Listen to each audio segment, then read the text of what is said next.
নমস্কাৰ এই মুহূৰ্তত লৈ আহিছো এটা ডাঙৰ খবৰ লোহিত হুছেইনৰ মৃত্যুক লৈ এতিয়া ৰাজ্যজুৰি তীব্ৰ প্ৰতিবাদ আৰু এই প্ৰতিবাদৰ মাজতে এবাৰ প্ৰথমবাৰৰ বাবে প্ৰতিক্ৰিয়া প্ৰকাশ কৰিছে বিধায়ক ৰেকিবউদ্দিনে প্ৰথমবাৰৰ বাবে এবাৰ যেটো মন্তব্য প্ৰকাশ কৰিছে তেওঁ কৈছে যে মুখ্যমন্ত্ৰীৰ সৈতে এই সন্দৰ্ভত আলোচনা কৰা হৈছে লগতে আৰক্ষী সঞ্চালক প্ৰধান জিপি সিঙৰ সৈতেও এই কথাৰ সৈতে আলোচনা কৰা হৈছে সবিশেষ তথ্য লৈ আহিছো এই মুহূৰ্তত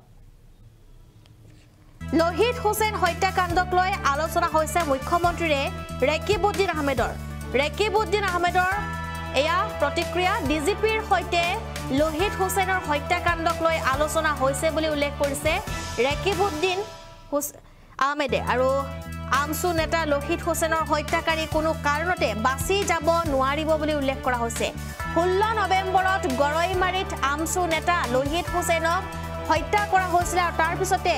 তীব্ৰ চাঞ্চল্যৰ সৃষ্টি হৈছিল সমগ্ৰ ৰাজ্যতে আৰু ইয়াৰ পিছতে দেখিবলৈ পোৱা গৈছিল প্ৰতিবাদ সাব্যস্ত কৰা হৈছিল আমসুৱে প্ৰতিবাদ সাব্যস্ত কৰিছিল কিন্তু বৰ্তমান সময়লৈকে ন্যায় পোৱা নাই লোহিত হুছেইনে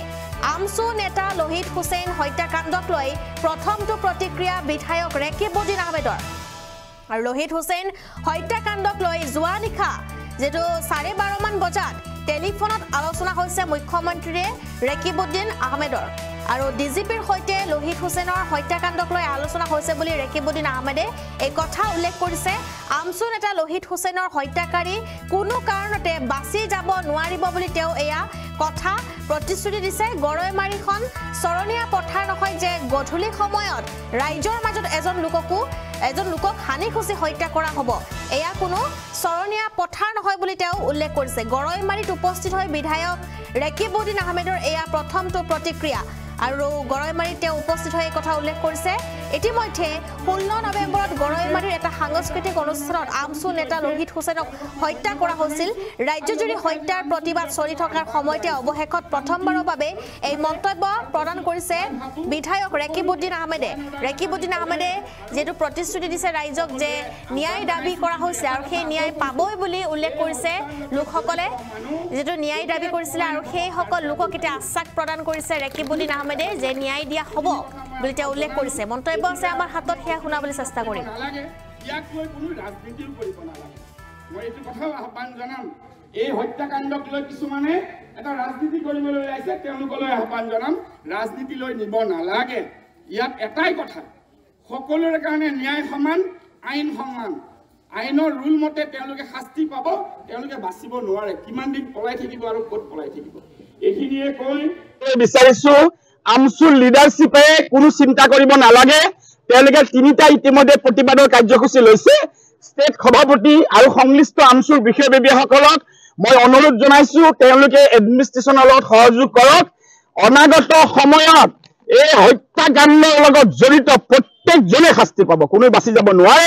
আমি ইতিমধ্যে গৃহমন্ত্ৰী ডাঙৰীয়া পুলিচ ডিপাৰ্টমেণ্টৰ জ্যেষ্ঠ বিষয়া ডিজিপি ডাঙৰীয়া আমাৰ আয়ুক্ত মহোদয় সুপাৰিনটেণ্ডেণ্ট পুলিচ আমি প্ৰত্যেকে নজৰ ৰাখিছো আৰু ইয়াত এটা কথা আপোনালোকৰ আগত আজি ক'বলৈ বিচাৰিছো এই গৰৈমাৰী হত্যাৰ বাবে গধূলি সময়ত যিদৰে হানিখুচি হত্যা কৰিছে এই হত্যালীলা চলাবলৈ দিয়া নহব আৰু এখন চৰণীয়া পথাৰ নহয় ল এণ্ড অৰ্ডাৰ যোনে হাতত ল'বলৈ বিচাৰিব তাৰ বিৰুদ্ধে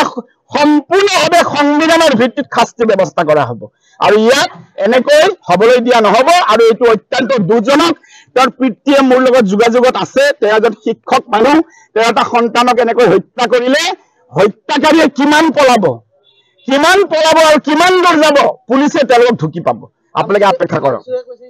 প্ৰতিবাদৰ কাৰ্যসূচী লৈছে এৱাৰনেছ কৰিছে দুটা তিনিটা আন্দোলন কৰিছে গৰৈমাৰীত চাম্পুপাৰাত কৰিছে মই তেওঁলোকৰ লিডাৰশ্বিপক ধন্যবাদ জনাইছো আমি সেইটো দিশ নাচাওঁ আমি এইটো দিশ চাম যোন ইয়াৰ লগত জড়িত আছে সিয়ে শাস্তি পাব সি যোনেই নহওক সি যিমান ডাঙৰ মানুহ নহওক সি যিমান ডাঙৰ মুখৰ নহওক শাস্তি পাব ধন্যবাদ